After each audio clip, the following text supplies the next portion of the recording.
now ask you in particular about the evolution of trade policy and trade practices in Bangladesh. Over to you, Dr. Sattar.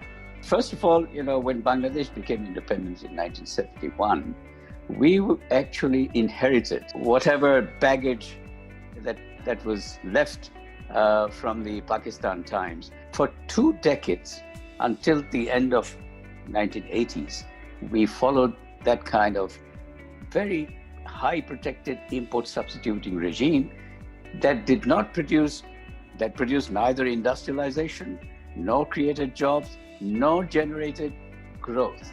We never even achieved 5% growth, though all of the 5-year plans during those 20 years targeted 5% growth. They never reached, at most 3.5% was what they need.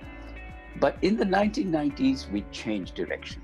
Of course, there had to be a crisis, a political come economic crisis that happened in 1990, created, I would say, the opportunity for making changes, because by that time, leaders, policymakers realized that Bangladesh economy wasn't really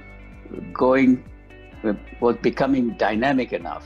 And there were other countries in the world, like East Asia. East Asian countries already showed that they could grow 7-8% for a couple of decades and completely transform their economy. So they were following certain trade policies, which is now known as export-led growth, something that we completely missed out for 2 decades. So in the 1990s, we changed direction, moving from a highly import substituting closed economy policy to an export-oriented, export-led growth policy.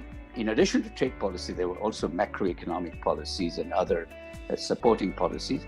But trade policy was very critical in making that transformation. We rationalized tariffs. We liberalized trade. So from restricted trade to liberalized trade. That is what we did in the 1990s. There was exchange rate flexibility introduced. There was current account convertibility introduced, though very limited way. Tariffs were rationalized. Imports were liberalized. We attained average of 5% growth in the 1990s. We went up to 6% in the next 10 years. It went up to 7% in the next 10 years, and so on. And in my view, trade policy change played a critical role in turning an economy that was only growing at 3.5% to an economy that started accelerating.